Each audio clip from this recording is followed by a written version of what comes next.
Hello everyone, मेरा नाम है प्रशांत। और भाई सबसे पहले तो सॉरी कि वीडियोस काफ़ी लेट आ रही हैं। बिकॉज मैं बीच में हॉलीडेज़ वगैरह पे चला गया था, तो उसके चक्कर में वीडियोस नहीं आ पाई थी। बट अब I am trying to regular uploading videos. ठीक है। तो आज भाई हम बात करने वाले हैं पीडीआई के बारे में। तो बेसिकली काफ़ी सारे लोगों को ना पता नहीं होता है कि पीडीआई बेसिकली होता क्या है। पीडीआई का मतलब फुल फॉर्म जो होता है वो होता है भाई pre delivery inspection. Pre delivery inspection क्या होते हैं? प्री डिलीवरी इंस्पेक्शन मतलब होता है आप कोई गाड़ी बुक करते हैं, कोई नई गाड़ी को आपने बुक कर दिया, लेनी है आपको, ठीक है। और आपको डिलीवरी से पहले ना अपनी गाड़ी को चेकअप करना पड़ता है कि भाई उसमें कोई कमी खामी तो नहीं है, कोई प्रॉब्लम्स तो नहीं है उसमें। बट जो शोरूम वाले होते हैं वो ऑलरेडी इस चीज़ के ऊपर पीडीआई करते हैं, वो अपनी तरफ से पीडीआई करते हैं कि गाड़ी में कोई दिक्कत तो नहीं है। बट आपको भी अपनी तरफ से पीडीआई कंप्लीट करनी पड़ती है।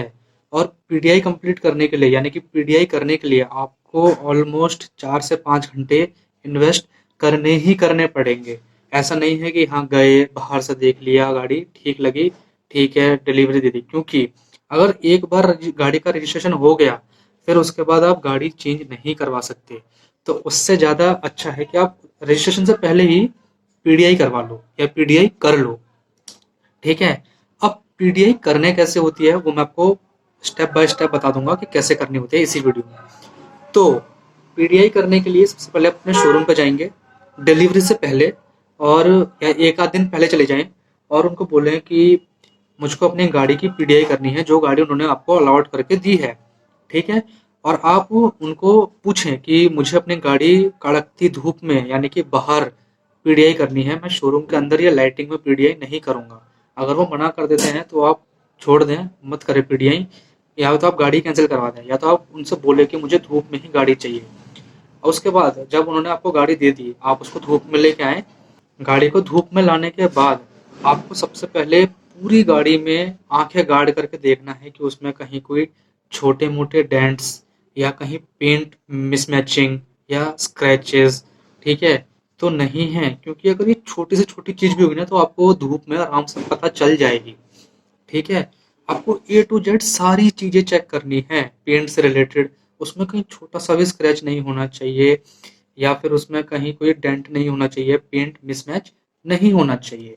सबसे पहले हर चीज आपने ये चेक करनी है पेंट से रिलेटेड। उसके बाद आपको अपनी गाड़ी के टायर्स चेक करने हैं, उसमें मैन्युफैक्चरिंग डेट चेक करनी है। उसमें आपको 4 डिजिट के एक नंबर दिखाई देगा, जिसमें पहला जो 2 डिजिट है वो आपके मैन्युफैक्चरिंग ऑफ वीक होंगे कि कौन से वीक में वो टायर्स को मैन्युफैक्चर किया गया है।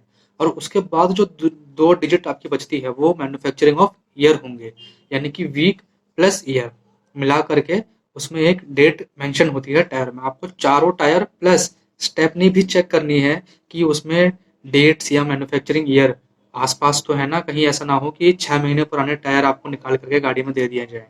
ठीक है। उसके बाद आपको थ्रेड्स चेक करना है टायर के। आपको अपने जो थ्रेड्स होते हैं ना बीच में, आपने देखे होंगे टायर के ऊपर थ्रेड्स बने होते हैं, उसमें आपको चेक करना है कि उसमें प्रॉपर गैप है नहीं है। अगर गैप गैप अगर उसमें कम होगा तो आपको पता चल जाएगा। उसमें एक मार्क भी होता है जिससे आपको पता चल जाएगा कि टायर घिसे हुए कितने हैं। ठीक है। ये हो गया आपके टायर से रिलेटेड सारे इंफॉर्मेशन। इसके बाद आपको अपनी बूट खोलनी है। बूट खोलने के बाद आपको चेक करना है कि उसमें आपको सारी एक्सेसरीज प्रोवाइड की जा रही हैं नहीं की जा रही हैं।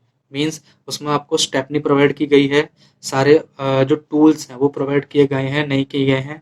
टायर आपको कौन सा दिया जा रहा है, क्योंकि कई कंपनीज जो टायर, चारों टायर के अलावा जो कंपनी टायर देती है उसमें उसके अलावा स्टेपनी में किसी और कंपनी का टायर भी दे देते हैं। तो आपको वो भी चेक करना है कि कौन सी कंपनी का टायर आपको उसमें दिया जा रहा है। ठीक है। ये सब चेक हो गया। इसके बाद आपको अपने जो विंडशील्ड है उसमें आप देखना एक कोड दिया होता है, 6 या 10 डिजिट्स का कोड होता है वो। आपको वो चेक करना है कि वो आपके सारे शीशे में, यानी कि जो विंडोज के शीशे हैं, जो बैक का शीशा है, जो फ्रंट का ग्लास है, सब में सेम कोड है या नहीं। अगर सेम कोड है देन वेल एंड गुड। अगर नहीं है देन आप अपने शोरूम वाले से पूछ सकते हैं कि भाई इसमें ये कोड सेम क्यों नहीं है, क्या काम हुआ है इसमें, आप पूछ सकते हैं। ठीक है। इसके बाद आपने ये सारी चीज़ चेक कर ली। इसके बाद आपको अपनी गाड़ी में बैठना है। ठीक है। बैठने के बाद आपको ए टू जेड सारी चीज़ें चेक करनी है, सारे बटन्स काम कर रहे हैं नहीं कर रहे, आपका जो म्यूज़िक सिस्टम है यानी कि इंफोटेनमेंट सिस्टम है, वो सही से वर्क कर रहा है, नहीं कर रहा है। आपके सारे स्पीकर्स अगर उसमें हैं, ट्विटर्स हैं, वो वर्क कर रहे हैं, नहीं कर रहे हैं। आपके ऊपर जो अगर आपकी गाड़ी में सनरूफ है, तो सनरूफ वर्क कर रही है, नहीं कर रही है। ठीक है, सारे पावर विंडोज़ वर्क कर रहे हैं, नहीं कर रहे हैं। सेंट्रल लॉकिंग है तो सेंट्रल लॉकिंग वर्क कर रही है, नहीं कर रही है। ठीक है, उसके बाद आपको अपने क्लच वगैरह प्रेस करके देखनी है, ब्रेक्स प्रेस करके देखनी है कि वो सही से वर्क कर रहे हैं या नहीं कर रहे हैं। ठीक है, अंदर कहीं कोई स्क्रैचेस तो नहीं है डैशबोर्ड वगैरह पे, कहीं कोई दिक्कत तो नहीं है उसमें। ठीक है, या आपको गाड़ी स्टार्ट करके भी देखनी है कि सारे कहीं से मतलब बजने वजने की आवाज़ तो नहीं आ रही है या कोई प्रॉब्लम तो नहीं दिख रही है आपको। आपको अपनी एमआईडी चेक करनी है, जो स्पीडोमीटर होता है वो चेक करनी है कि उसमें कोई वार्निंग लाइट्स तो नहीं आ रही है, उसमें सारी चीज़ें वर्क कर रही है, नहीं कर रही है, आरपीएम मीटर चल रहा है, नहीं चल रहा है, स्क्रीन जो एमआईडी में होती है वो सही दिख रही है, नहीं दिख रही है। आपको ए टू जेड सारी चीज़ें, आपके अगर गाड़ी में स्टीयरिंग माउंटेड कंट्रोल्स हैं तो वो वर्क सही से कर रहे हैं, नहीं कर रहे हैं। अगर आपकी गाड़ी टिल्ट एंड टेलीस्कोपिक है तो वो वर्क कर रहा है, नहीं कर रहा है। हॉर्न काम कर रहा है, नहीं कर रहा है। आपको अपना स्टीयरिंग काट के देखना है वो सही से कट रहा है, नहीं कट रहा है। ठीक है, ए टू जेड सारी चीज़ें। आपको अपनी गाड़ी का एसी चेक करना है, ठीक है, ब्लोअर चेक करना है, हीटर चेक करना है। उसके बाद आपको अपनी गाड़ी का हैंड ब्रेक भी चेक करना है। ठीक है, उसके बाद आपको अपनी गाड़ी में एयर प्यूरीफायर हो तो एयर प्यूरीफायर चेक कर लो। मतलब जो चीज़ें दे रखी है सब कुछ चेक कर लो। ठीक है, उसमें अगर हिल होल्ड है, ट्रैक्शन कंट्रोल है, ठीक है, जो सारे फीचर्स हैं सब चेक कर लो उसमें। ठीक है, हेडलाइट चेक कर लो उससे। और उसके बाद और हाँ, कभी भी जो है ना अकेले पीडीआई करने मत जाना। पीडीआई करने के लिए अपने साथ में कम से कम एक बंदा या खुद दो बंदे तो कम से कम जाना ही जाना, क्योंकि दो बंदे रहेंगे ना तो पीडीआई करने में बहुत ज़्यादा आसानी हो जाती है। ठीक है, इसके बाद आपको चेक करनी, आपने सारी चीज़ें अंदर से चेक कर ली, आपके वाइपर्स काम कर रहे हैं, नहीं कर रहे, वॉशर काम कर रहा है, नहीं कर रहा, रियर के वाइपर, डिफॉगर, ठीक है, फ्रंट में वाइपर, डिफॉगर, सारी चीज़ें चेक करनी है। अगर आपकी गाड़ी में पार्किंग सेंसर्स हैं तो पार्किंग गियर लगा, बैक गियर लगा के पार्किंग सेंसर्स चेक करो। अगर फ्रंट पार्किंग सेंसर्स है तो उन्हें भी चेक करो। कैमरा चेक करो। ठीक है, सारे जितने, अगर आपकी गाड़ी में 360 व्यू है तो 360 व्यू चेक करो, रियर कैमरा चेक करो, ए टू जेड सारी चीज़ें चेक कर लो। ठीक है, इसके बाद आपको क्या चेक करना है, इसके बाद आपको चेक करना है कि आपको एक बंदा बाहर खड़ा कर देना है और एक बंदा गाड़ी के अंदर रहेगा और उसको बोलना है कि भाई, अगर आपकी गाड़ी में हेडलाइट, ओ सॉरी, फॉग लाइट है, फॉग लाइट जला के देखो चल रही है, नहीं चल रही है। हेडलाइट चला के देखो चल रही है, नहीं चल रही है। हेडलाइट में high beam, low beam, parking light, सारी चीज़ें जला के देखो। एक बार नहीं, कई बार जला के देखो चल रही है, नहीं चल रही है। उसके बाद हॉर्न चला के देख लिया आपने। उसके बाद इंडिकेटर चला के देखो एक एक करके कि सारे इंडिकेटर वर्क कर रहे हैं, नहीं कर रहे हैं। ब्रेक लाइट चल रही है, नहीं चल रही है। फॉग लाइट अगर है तो फॉग लाइट चल रही है, नहीं चल रही है। पीछे जो नंबर प्लेट होती है, नंबर प्लेट के ऊपर लाइटें चल रही है, नहीं जल रही है। ठीक है, कई सारे कैमरे के ऊपर जो आफ्टर मार्केट भी लगाते हो अगर आप, तो आफ्टर मार्केट भी आप पीडीआई करो कि जो आपको कैमरा दे रहे हैं वो सही से वर्क कर रहा है, नहीं कर रहा है। ठीक है, तो ऐसे आप अपनी पीडीआई को कंप्लीट कर सकते हैं ए टू जेड, एक एक चीज़ को चेक करके। हाँ, आपकी गाड़ी में सेंट्रल लॉकिंग है, सेंट्रल लॉकिंग चेक कर लो चल रही है, नहीं चल रही है। उसके बाद उसमें सेंट्रल लॉकिंग में कई सारे फीचर्स होते हैं, जैसे स्कॉडा अपनी कई गाड़ियों में देता है कि विंडोज़ अप डाउन कर सकते हो आप बाहर से ही with the key of the key. Fob आप वो सारी चीज़ें चेक कर लो कि सही से काम कर रही है, नहीं कर रही है, कहीं से कोई अननोइंग साउंड तो नहीं आ रही है गाड़ी में। ठीक है, उसके बाद आप उसको थोड़ा बहुत शोरूम के आसपास ही चला के देखो कि भाई मुझको ये चीज़ पता चल रही है, नहीं चल रही है, गाड़ी बिल्कुल स्मूथ चल रही है, नहीं चल रही है। गियर शिफ्ट करके देखो उसमें आप कि गियर शिफ्टिंग प्रॉपर हो रही है, नहीं हो रही है। ठीक है, अगर ऑटोमेटिक है तो ऑटोमेटिक में भी आप एक बार चला के देख लो कि भाई कहीं कोई प्रॉब्लम है या नहीं है। उसके बाद आपको अपना इंजन खोलना है, इंजन बोनट खोलना है। बोनट खोलने के बाद जो है ना आपको बोनट के अंदर भी चेकआउट करना है कि भाई कहीं से, अब बोनट आप कैसे, मतलब इंजन को आप कैसे चेकआउट करोगे, भाई आप कोई मैकेनिक तो हो नहीं।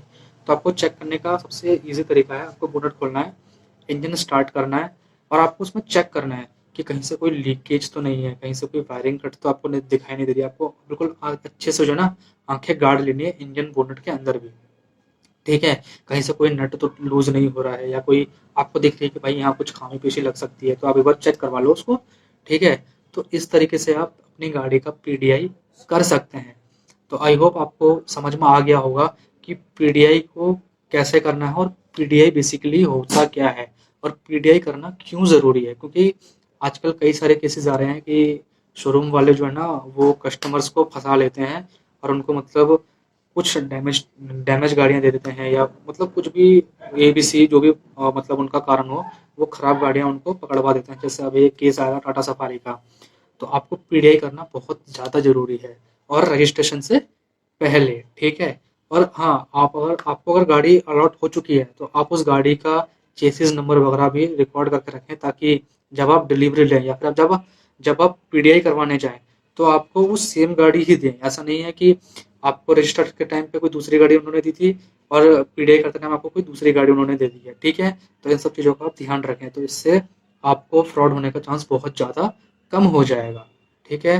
तो आई होप आपको आज की वीडियो पसंद आई होगी, नॉलेजेबल लगी होगी। अगर आपको आज की वीडियो पसंद आती है, then please hit the like button, comment your suggestions कि आप और क्या देखना चाहते हैं चैनल पे, और किस टॉपिक से रिलेटेड आपको वीडियोस चाहिए, and do not forget to subscribe. Thanks for watching.